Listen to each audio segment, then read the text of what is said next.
affected. Mhlawumbe baba sengiphetha la eThekwini kugcwele kakhulu amaphara nakwezinye indawo mhlawumbe koGoli abantu bakholelwa ekutheni kakhulu abantu abenza amaphara bangaba abantu bokufika ngoba ibona abadayisa izidakamizwa so kuthiwa kade babetshela ukuthi abayeke lena njengoba bengezwa abantu bangaphandle abantu sebadiniwe bathi hayi sesithatha isinqumo sokuthi hambani mhlawumbe wena baba ngokwakho njengoba abantu bokufika bangakhuzeki ubona ukuthi yiphi indlela engasiza ukuthi bayeke ukudayisela abantu bakithi izidakamizwa La abantwana babizwa ngamaphara ingane zethu abafowethu kubuhlungu kuyasika nakimi njengomholi njengomzali ngoba kusasa eyami ingane ezohlala lapha so noma imuphi umntwana whether wala ngaphakathi noma wangaphandle akufanele abantwana bahlale lesasimo sine response sine duty njengesizwe ukuthi sikhusele abantwana bethu noma ubani owenze ukuthi ingane zethu zibe nje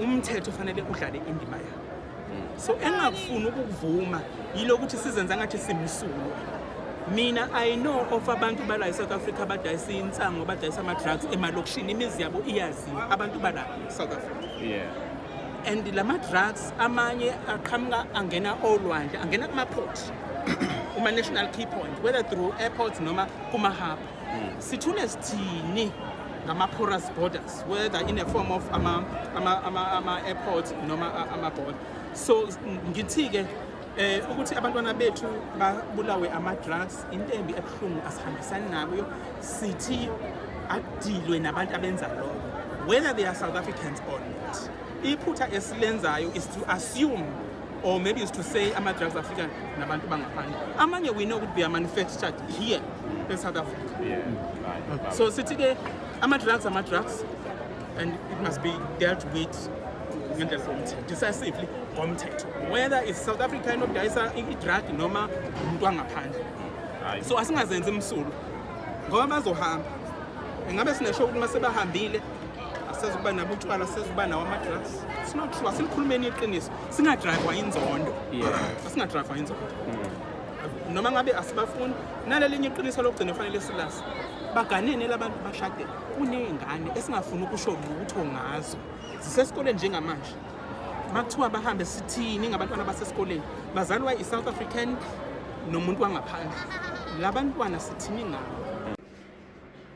To be honest with you guys, I don't think it's wise for the government to want to tell the people of South Africa that if you are a landlord and there's a spaza shop that is renting in your place, you should now do a total takeover on that spaza shop and you should run that spaza shop. You are putting a lot of pressure on the landlords because you are trying to tell them that they should go and take over a shop and run a business that sells the so-called counterfeit product, fake product, expired product. They should take over that spaza shop. The same spaza shop that we don't know what it took to build. We don't know what sacrifices that foreign national had to put to build it. We don't know what blood had to be spilled for that spaza shop to exist. We don't know what sweat that foreign national had to put for that business to exist. Then you must just do a total takeover on someone else's work for free, just like that. We are tired and I think when it comes to the conversation of ref, we should have learned something about people getting things for free, how much they don't value them. And not just valuing them. We're going to revisit that because if something is given to you for free and you don't know how it feels like to build it, you won't value it. You won't know what it takes to keep it going, to keep the lights on. Many people have been given free money because of an accident by a ref. And they blow the money because they were given that money for free. They blow the money. Many people, their parents have passed away. They leave the monies of insurance, then pumi mali, and they blow it because they don't know it's free money. They never worked hard for it. Same thing can happen in business, whereby within a week, you blow it up. You don't know. We haven't built that consistency of waking up at 5 a.m. and closing shop at 10 a.m. You haven't built that persistency. But then the government is saying, if you're a landlord, just go and take over that business.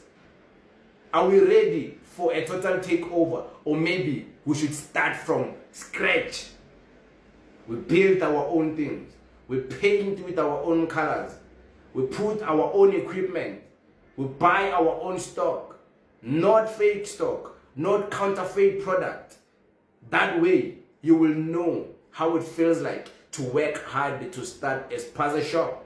That way, you will value it because you worked for it. You had a sleepless night for it. You sweated so bad to build it.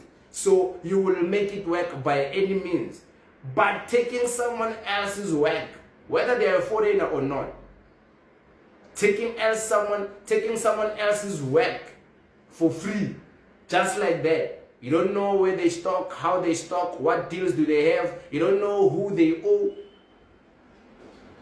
And you are again, and you are running it. I don't think that's wise. Some might think it's wise, it's fine. But this is a debatable conversation.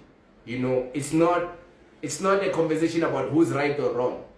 After all, it's my opinion, right? I don't think it's wise to take over someone else's business without knowing how it feels like to build it. Next thing is what? Because there's danger in there, and it can always be stretched. If you can take over someone else's business because they're a foreign national, next thing is what? You can take over someone else's house because they're a foreign national.